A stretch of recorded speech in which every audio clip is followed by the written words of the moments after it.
Bonjour à tous, j'espère que vous allez bien. Nous allons reprendre ce que nous avions commencé dans la leçon numéro 5, c'est-à-dire expliquer comment des aliments peuvent être transformés en nutriments, et vous aviez à réaliser les activités 18-19 sur le site de la cuisinière. Alors, si on reprend donc un exemple de ces activités, vous aviez donc déjà comme premier document à comparer les dentitions de 3 animaux, le lapin domestique, le chat et celui de l'homme.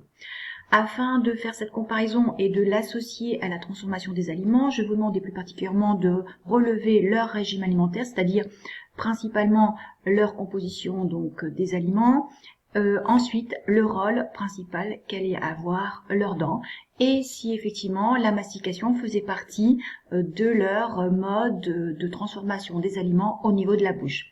Alors, si on prend le cas du lapin domestique, donc le lapin domestique mange principalement de l'herbe. C'est pour ça qu'on pourra dire qu'il a un régime herbivore. C'était le terme souvent qu'on utilisait en 6e l'an dernier, comme avec l'exemple de la vache lors de la visite à la ferme. Mais il y a un autre terme scientifique que l'on peut utiliser, c'est phytophage. Phage veut dire manger, phyto, plante, mange des plantes. Donc, vous pouviez indiquer donc herbivore ou phytophage. Ensuite, dans le document, on apprend que le lapin a une particularité, c'est que ses dents continuent à croître tous les ans à raison à peu près de 10 à 12 cm par an. Donc pour lui, il est absolument vital de manger et d'user ses dents lors effectivement de la mastication. La mastication est donc très longue pour le lapin. Ensuite, quand on regarde ses dents, si elles sont particulièrement effectivement longues devant, elles sont aplaties en dents de scie ici, ce qui lui permet donc de couper l'herbe, mais aussi de la broyer, parce que l'herbe c'est quelque chose qui est très résistant, parce que riche en une fibre qu'on appelle la cellulose. Donc il faut absolument mastiquer, broyer pendant très longtemps, grâce à ces dents plates ici en dents de scie, pour effectivement capable de transformer déjà les aliments au niveau de la bouche. Donc régime alimentaire phytophage, mastication longue, et il coupe et broie l'herbe qu'il va effectivement consommer au niveau de sa bouche. Alors ensuite, au niveau du chat, nous remarquons que le chat a un régime alimentaire différent puisqu'on le dit carnivore, c'est-à-dire qu'il ne consomme que de la viande. On peut lui donner également un autre terme scientifique, phage manger, zoo pour animaux, mange des animaux. Donc, et quand on regarde effectivement le cas donc du chat, ceci sera également valable pour le chien, qui ont le même régime alimentaire, nous remarquons que les dents sont différentes. C'est-à-dire que si effectivement il a des dents relativement longues sur le devant, elles sont très pointues pour arracher, effectivement, trancher la viande. Les dents au fond ne sont pas du tout aplaties, elles sont aussi très effilées, très irrégulières pour continuer à trancher, à découper la viande. Le chat, en fait, il ne mastique pas beaucoup de temps. Il a tendance d'ailleurs à avaler rapidement ce qu'il mange. Donc le régime alimentaire du chat, c'est zoophage, la mastication est très rapide et il n'a des dentitions que pour couper et trancher la viande. Ensuite, si on regarde nous le cas humain, nous avons donc un régime alimentaire qui correspond à la fois à de la viande et à la consommation de végétaux. Donc nous avons un régime alimentaire qui mélange les deux. Nous sommes omnivores. Attention comment vous écrivez omni, ce n'est pas avec un H. Omni, ça veut dire de tout, manger de tout. Et donc, quand on regarde le détail de notre dentition, nous pouvons remarquer que nous avons à la fois des dents qui ont l'aspect de ce qu'on avait découvert chez le lapin et de ce qu'on avait découvert chez le chat. En fait, nous avons des dents qui vont permettre à la fois de couper, de trancher, mais également de broyer pour tout ce qui sera effectivement végétal. Donc, nous avons un régime alimentaire omnivore, nous avons une mastication qui est longue et nous avons une denture pour couper et broyer nos aliments. On peut donc au niveau du cahier faire le bilan de cette première activité numéro 18 qui correspondait donc à votre grande A ici, les transformations des aliments au niveau de la bouche. Donc je reprends ce bilan, j'ai pris le parti de le rédiger sous la forme d'un tableau qui sera peut-être plus pratique pour vous pour résumer. Donc j'ai mis la comparaison du lapin, du chat et avec celle de l'homme. J'ai comparé leur régime alimentaire, leur mastication et leur denture et les rôles. Ce que l'on vient de dire au niveau donc de l'activité numéro 18.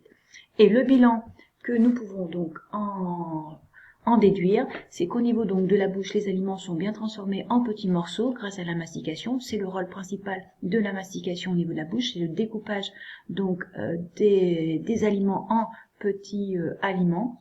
C'est une transformation simplement qu'on dira mécanique. Il n'y a pas de phénomène particulier qui vont à venir, c'est juste le fait de trancher, découper en petits morceaux. On dit que c'est une transformation purement mécanique. Simplement, on peut remarquer que la dentition donc des animaux est vraiment différente selon le régime alimentaire. En fait, les dents se sont adaptées effectivement pour être de façon plus efficace, être capable donc de découper en petits morceaux, soit de la viande ou soit des végétaux, soit les deux en même temps. Donc voilà pour le premier petit bilan de l'activité 18. Alors, nous continuons maintenant pour savoir, une fois que les aliments sont passés par la bouche, ce qui se passe dans le reste du tube digestif.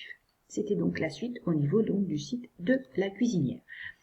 Alors, si on reprend, donc je voulais que vous découvriez les organes qui constituent le reste du tube digestif. Vous aviez donc la dissection de la souris à votre disposition, et pour que ce soit peut-être plus facile pour vous pour ensuite consulter les documents et les questions en même temps, je vous ai remis ces deux fiches qui résumaient ce qui avait été dit dans la vidéo. Alors, pour retrouver le nom des organes, il y avait donc ce document où vous deviez associer la bonne lettre avec le nom de l'organe et associer le chiffre à la consistance des aliments observés dans certains de ces organes. Donc voilà une activité. Donc en A, ceci correspondait donc à la bouche. En B, nous avons le pharynx. En C, nous avons l'œsophage. En D, ici, nous avons l'estomac qui est en partie caché par cet organe, mais dans lequel les aliments ne vont pas, c'est le foie. Vous avez ensuite derrière, on devine donc le début de l'intestin grêle. Ici, cet organe un peu particulier, c'est ce qu'on appelle le pancréas, mais c'est pareil, les aliments ne vont pas dedans.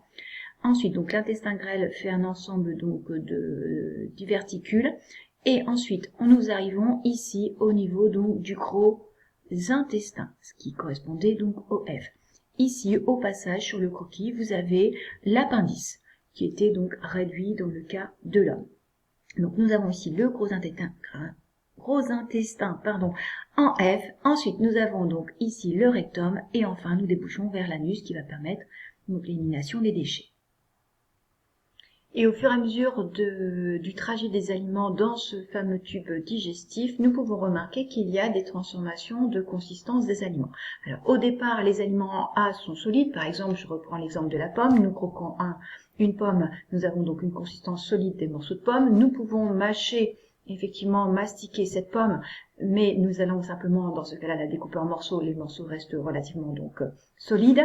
Ensuite, quand nous faisions donc l'observation dans le tube digestif donc de la souris de ce qu'il y avait au niveau de l'estomac, nous remarquons que le contenu était tout pâteux. Donc, il y a bien une transformation qui a lieu au niveau de l'estomac. Les aliments sont devenus pâteux. Et ensuite, quand nous faisons l'observation à l'intérieur de l'intestin grêle, nous remarquons que cette fois-ci, tout est entièrement liquide. Donc, on n'a plus cette fois-ci d'aliments visibles. En fait, il y a bien eu cette transformation d'aliments en nutriments. Les nutriments sont devenus entièrement liquides. Et dans la dernière partie donc du tube digestif, au niveau donc du gros intestin, au niveau du rectum, à nouveau nous avons des éléments qui sont solides, mais c'est simplement une accumulation de déchets. Donc là nous avons des déchets solides. Vous avez donc ensuite à comparer les tubes digestifs du chat et du lapin. Alors, quand vous regardez donc ces deux documents, nous retrouvons les noms des organes que nous venons de citer chez l'homme. Si on compare plus précisément donc le chat et le lapin, cette comparaison est d'autant plus facile à faire puisque nous avons deux animaux qui peuvent être quasiment de taille identique. Donc, au niveau proportion des organes, il est donc plus aisé de les comparer. Et tout de suite, nous pouvons remarquer que l'intestin grêle, chez le chat, mesure 1,50 m, chez le lapin, ça peut aller jusqu'à 4,50 m. Donc, une grande différence, c'est la taille du tube digestif. Un intestin petit pour le chat, ainsi d'ailleurs que son estomac qui est donné dans le texte, un petit estomac, petit intestin, alors que pour le lapin, nous avons donc un estomac de taille, on va dire, respectable de même proportion que celui de l'homme, et nous avons un intestin grêle très très long. Nous remarquons également la présence de cet organe ici, bien visible, qui est ce fameux cécum que j'avais appelé appendice chez l'homme. Chez l'homme, il était très réduit. Ici, nous remarquons qu'il est très très développé dans le cas du lapin. Il est totalement inexistant dans le cas du chat. Donc, si je reprends donc la réponse de l'élève, le lapin a un gros cécum et un intestin plus long que celui du chat, c'est déjà effectivement une bonne comparaison et c'était les deux éléments notables que l'on pouvait effectivement repérer sur les documents. Donc globalement, on peut dire qu'on a quasiment les mêmes organes dans le tube digestif, simplement il y a effectivement des différences au niveau effectivement de la taille du développement de certains de ces organes. Alors, je vais vous demander ensuite d'expliquer ce qui pourrait être à l'origine de cette différence au niveau donc des tubes digestifs, en sachant que dans les deux cas, ce tube digestif permet la transformation des aliments en nutriments.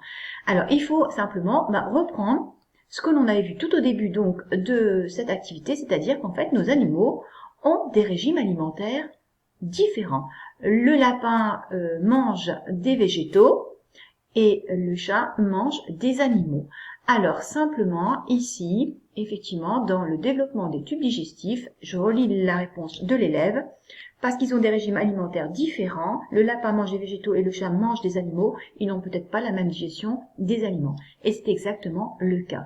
Les tubes digestifs d'animaux herbivores ou phytophages est souvent beaucoup plus long et plus complexe que pour le cas des carnivores, où le tube digestif sera souvent plus simple et plus court. Donc voilà pour cette activité numéro 18-19. Voici donc le bilan que j'ai prévu pour vous dans la leçon numéro 5. J'ai repris, pour simplifier votre trace écrite, le croquis donc du tube digestif de l'homme, donc la digestion des aliments en nutriments dans le tube digestif. C'est vrai que je n'ai pas parlé du titre dans l'activité 18-19, je l'ai donc rajouté ici. J'ai simplement aussi rajouté donc sur votre document, c'est le trajet des aliments que je vous demandais pas de faire, d'accord, dans une activité sur le site de la cuisinière. Donc vous avez à nouveau le nom des organes et la consistance des aliments au niveau donc de ce document. Et puis j'ai remis simplement le petit bilan des observations. Lorsque les aliments passent dans le tube digestif des animaux, les aliments sont digérés. Donc voir croquis de l'homme, on voit bien qu'ils sont digérés. Ici, il y a bien une transformation. L'estomac et l'intestin grêle du chat sont petits et il n'y a pas de cécum, alors que l'estomac de l'intestin grêle du lapin sont plus longs et il y a un cécum. Donc constat que l'on vient de faire, cela dépend de leur régime alimentaire. Voilà, et le bilan de notre conclusion, donc définition ici. Donc voilà, nous avons donc pu expliquer ce qui se passait au niveau donc transformation, au niveau donc de la bouche, et nous avons pu ici établir qu'il y avait bien d'autres transformations au niveau donc du tube digestif des animaux.